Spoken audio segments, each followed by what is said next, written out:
জাতীয় দলের ক্রিকেটারদের ম্যাচ ফি, বেতন ভাতা সহ অন্যান্য সুযোগ সুবিধা বাড়ানো হয়েছে। এত কিছুর পরও বাড়েনি পারফরম্যান্স।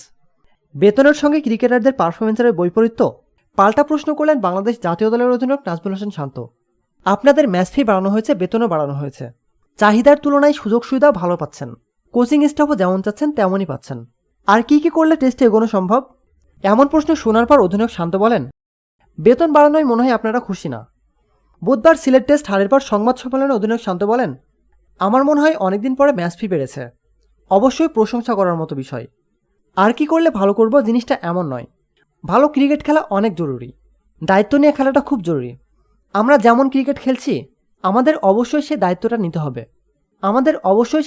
নিতে হবে যে আমরা ভালো করতে পারছি না।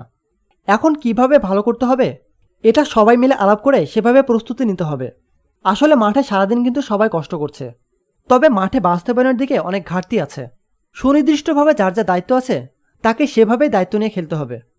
গত মাসে ক্রিকেট বোর্ডের সাধারণ সভায় প্রতি টেস্টের জন্য 8 লাখ টাকা ম্যাচ ফি, ওয়ানডের জন্য 4 লাখ টাকা, টি-20-র জন্য 2,50,000 টাকা নির্ধারণ করা হয়। আগে যা ছিল 6 লাখ, 3 লাখ ও 2 লাখ টাকা করে। বোর্ডের চুক্তিবদ্ধ ক্রিকেটারদের পারিশ্রমিকও বাড়ানো হয়েছে। এ প্লাস ক্যাটাগরিতে থাকা তাসকিন আহমেদের মাসিক বেতন 10 লাখ টাকা। এছাড়া পরের 4 ক্যাটাগরিতে যথাক্রমে 8 লাখ, 6 লাখ, 4 লাখ ও 2 লাখ টাকা করে। আর্থিক সুবিধা বাড়ানোর পাশাপাশি আনুষঙ্গিক অনেক সুবিধা বেড়েছে শান্তদের। অথচ জিম্বাবুয়ের মতো তুলনামূলক দুর্বল প্রতিপক্ষের বিপক্ষে 2 ম্যাচের টেস্ট সিরিজের শুরুতেই হেরে গেল টাইগাররা। সিলেট টেস্টের 2 ইনিংসে 191 ও 255 রানে অল আউট হয়ে বাংলাদেশ ঘরের মাঠে হেরে যায় 3 উইকেটে।